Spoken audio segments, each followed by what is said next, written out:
Stalin sir பதவி போன அந்த கடுப்புல அறிக்கையா விட்டு தள்ளிக்கிட்டு இருக்கிறாரு.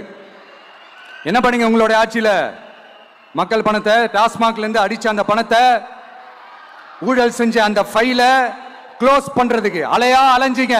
ஆனா இந்த விஜய் மக்களுக்கு தொந்தரவா இருக்கிற அதே டாஸ்மாக க்ளோஸ் பண்ணா. விவசாயிகளோட அந்த கடனை தள்ளுபடி மேக்சிமம் இந்த 1 மந்த்ல என்ன செய்ய முடியுமோ அதை செஞ்சான். நீங்க தான் அந்த நிதி சம்பந்தமா இருக்கிற எல்லா கேட்டையும் லாக் பண்ணி வச்சுட்டு போயிருக்கிறீங்க.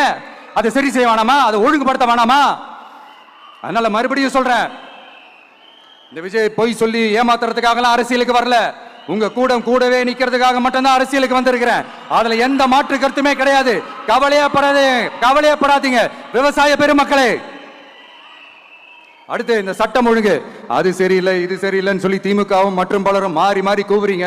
நான் ஒண்ணு கேட்கிறேன், இந்த மாடல் அரசுன்னு சொல்றீங்களே, அதுல என்ன செஞ்சு வச்சுட்டு போயிருக்கீங்க? ஒரு ஊரு விடாம, ஒரு தெரு விடாம போதைப் பொருள் கலாச்சாரம் அப்படியே ஸ்ப்ரெட் ஆகி கொட்டி கிடக்குது. அது அப்பவே இனிஷியல் ஸ்டேஜ் அதை நீங்க கண்ட்ரோல் பண்ணிருந்தீங்கன்னா இத்தனை பெண்களை இழக்க வேண்டிய ஒரு சூழ்நிலை ஏற்பட்டிருக்குமா? எல்லாத்தையும் பண்ணிட்டு பழிய தூக்கி ஏன் மேல போடுறாங்க. நீங்க என்ன பழி நம்ம மேல போட்டாலும் மக்கள் நிம்மதியா வாழக்கூடிய அந்த செயலை கண்டிப்பா இந்த விஜய் செஞ்சு தான் காட்டுவான். அதுக்காக தான் எஃபிஷியன்டான போலீஸ் ஆபீசர்ஸ் நான் அப்பாயிண்ட் பண்ணியிருக்கிறேன்.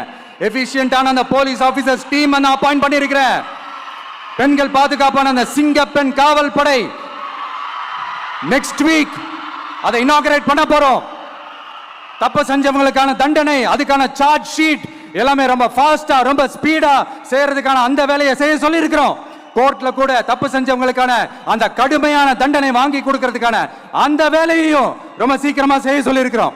அதனால நீங்க என்ன பழி நம்ம மேல போட்டாலும் உண்மையா உறுதியா மக்களுக்கு தேவையான எல்லா விஷயங்களையும் இந்த விஜய் செஞ்சு தான் காட்டுவான்.